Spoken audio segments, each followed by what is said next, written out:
Meus irmãos, minhas irmãs, chegamos ao terceiro domingo do tempo do Advento, e esse domingo, chamado de Domingo Rosa, ou Domingo Gaudete, quer dizer, não se cansem de esperar, a alegria vai chegar. E a alegria verdadeira, a alegria que vem do amor, a alegria de perceber a presença de Deus entre nós. Assim como nos diz o profeta Sofonias: exulte de todo o coração, não temas, não te deixes levar pelo desânimo.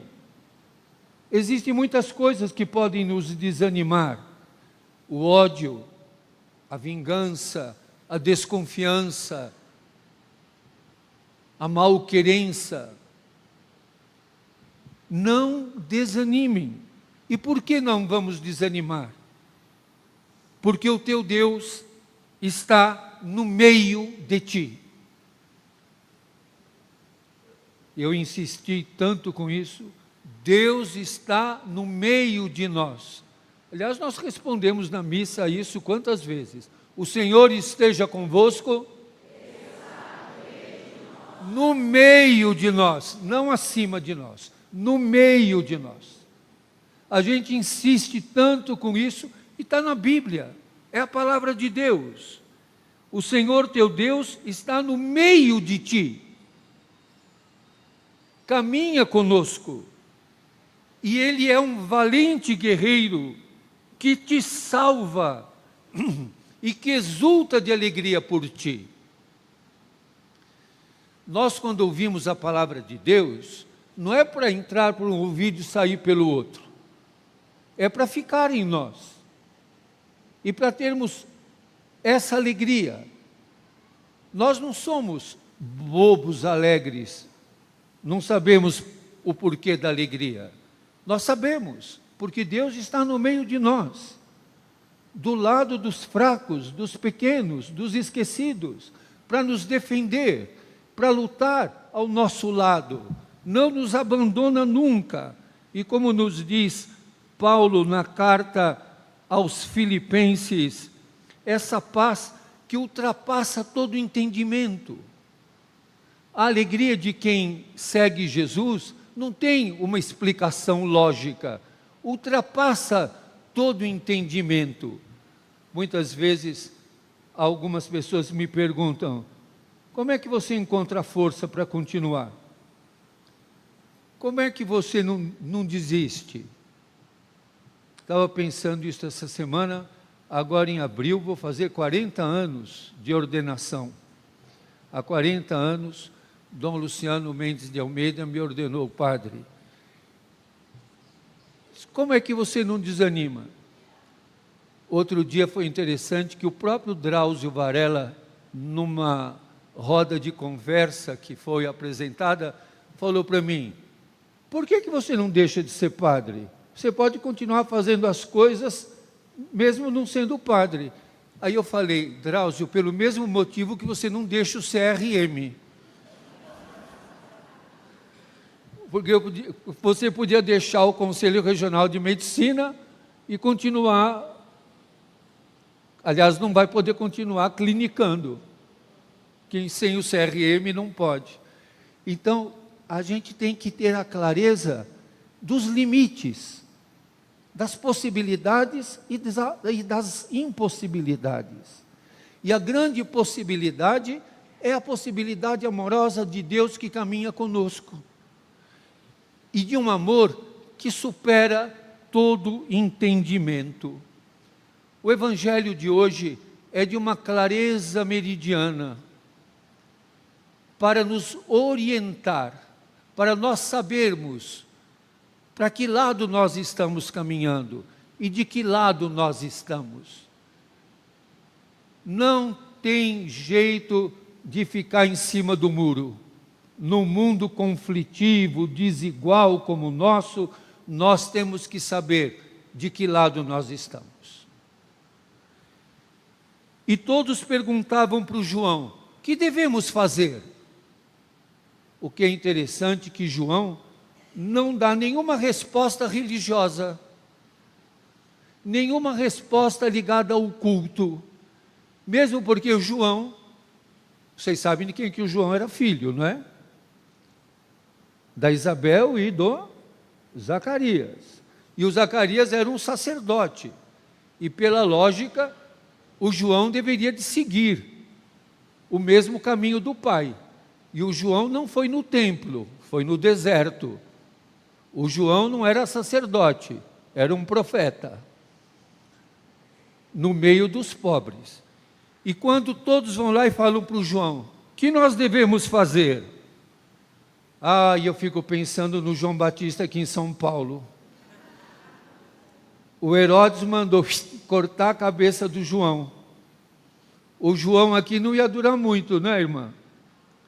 Porque o João fala assim, quem tiver 2 túnicas, dá uma. Quem tiver comida, faça o mesmo. E aí a gente está vendo várias cidades aprovando nas câmaras municipais leis que proíbem o que o João Batista está falando aqui. Quem tiver comida, reparta. E tem gente querendo proibir. O pior que tem até igrejas que não querem os pobres por perto. O mercado imobiliário também não quer. A especulação imobiliária também não quer. Pobre João, hein? Quem tiver 2 túnicas, dê uma a quem não tem. Quem tiver comida, faça o mesmo. Dê a quem não tem. Reparta. Você gostou, né, Vanessa? Você já até vai convidar o João para ir com você. Hein? Tem que andar. Ele já anda conosco. E foram para o batismo também os cobradores de impostos. E também perguntaram para o João, o que devemos fazer? E João respondeu, não cobreis mais do que foi estabelecido. Não sejam extorsivos, não tirem das pessoas o que elas não têm. Não façam negociatas e nem propinas. Mas acredita que até os soldados foram lá e perguntaram, imaginem só, os soldados irem lá perguntar para o João, e nós, que devemos fazer? E o João disse, não tirem o dinheiro de ninguém, nem façais falsas acusações, não fica plantando BO dos pobres, não fica matando os negros da periferia, não tratem as pessoas com violência. Olha só o João, hein? Não é à toa que ele foi preso. E cortaram o pescoço dele. Aliás, é impressionante que até agora, neste ano de 2024 e 2023, os que tramavam o golpe pensavam em fazer prisões e tipos de campos de concentração. Por quê? Não querem ouvir o que diz João. Não tratem o povo com violência. Não usem da força. Imagine que agora querem voltar à técnica que se chama uso progressivo da força. Você não tinha ouvido falar disso ainda? É uso progressivo da força. É uma técnica da polícia. É a mesma coisa que você falar para a criança, não mexa aqui. Ela vai lá e mexe, você dá um tapa na mão. Aí ela vai lá e mexe outra vez, você dá um beliscão. Aí ela vai e mexe outra vez, você corta a mão. É horrível, mas é isso que se faz.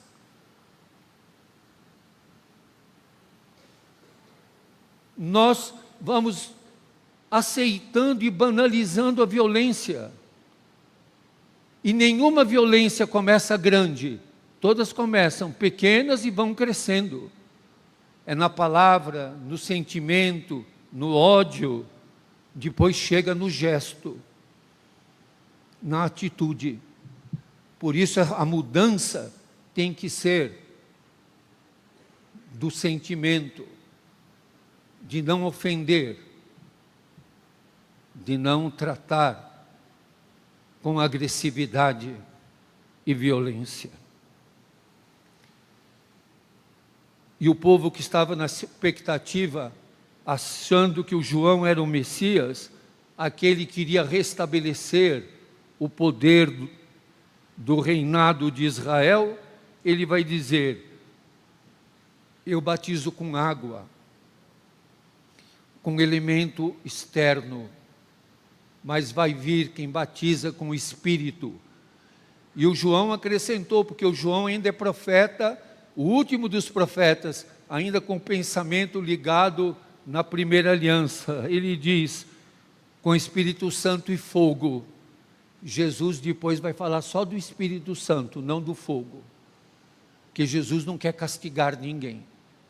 Jesus quer convencer, atrair, transformar pelo amor. Ele virá com a pá na mão e vai fazer a divisão, vai dividir a palha seca do trigo. Por isso, não dá para você ficar dos dois lados. E tem que encontrar o caminho da vida e do amor. E João vai dizer, eu não sou digno de desamarrar a correia das sandálias. Isso, muita gente acha, era humildade. Não, é a lei do liverato, que era uma lei judaica muito estranha para nós hoje, mas era uma lei que os judeus tinham. O povo se considerava uma viúva, sem um esposo.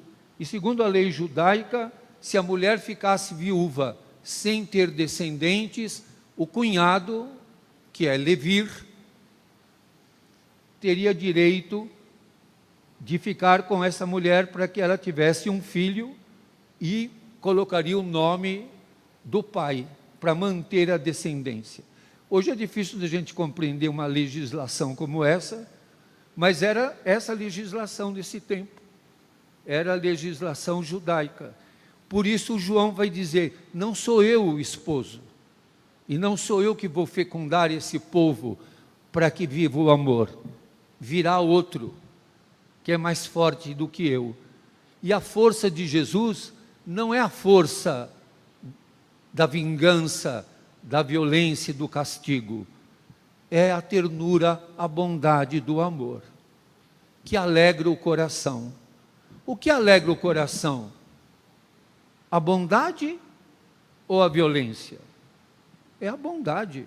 Se você tiver que ser julgada, às vezes eu vejo isso nas varas judiciais, diz, nossa, aquele juiz é um juiz severo.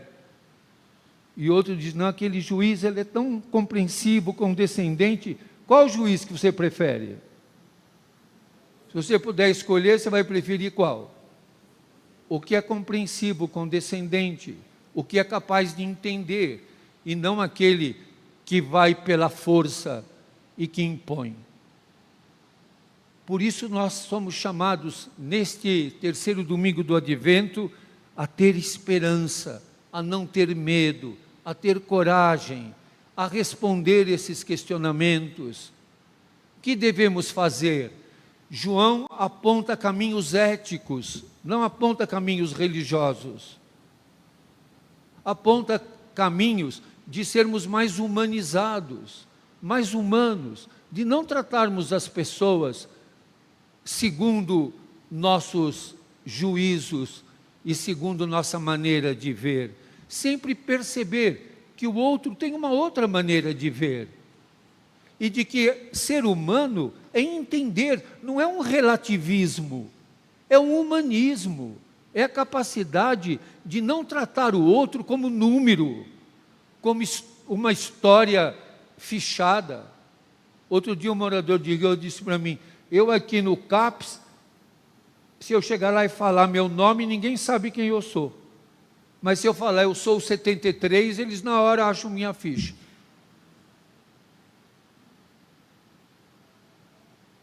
Não é um relativismo que diz, tudo vale. Não, é mostrar realmente o que importa. Não o que vale, mas o que importa. O que tem sentido, o que orienta. E no nosso mundo, a lógica cristã é ilógica. Vejam o que acontece na cidade de São Paulo. Nunca se construiu nessa cidade tanta casa, tanto apartamento, e nunca teve tanta gente na rua. Quem viesse alguém de outro planeta e achar estranho, não é? E diria, os que passam o dia inteiro, de segunda a segunda, construindo prédio, nunca vão poder morar lá. Nunca, jamais eles vão poder morar nessas casas. Eles constroem casa para quem? Os que vão morar nessa casa estão lá na praia. Pois é, e os que estão trabalhando aqui, de segunda a segunda, nunca vão ter casa para morar. Por isso aquele ditado que diz, São Paulo tem mais casa sem gente do que gente sem casa. E nós não somos capazes de perceber. Se a gente pergunta para o João, o que devemos fazer? Quem tem comida, reparta. Quem tem amor, ame. Quem quer justiça, seja justo. Quem quer a fraternidade, seja fraterno. Quem quer a solidariedade, seja solidário. Amém.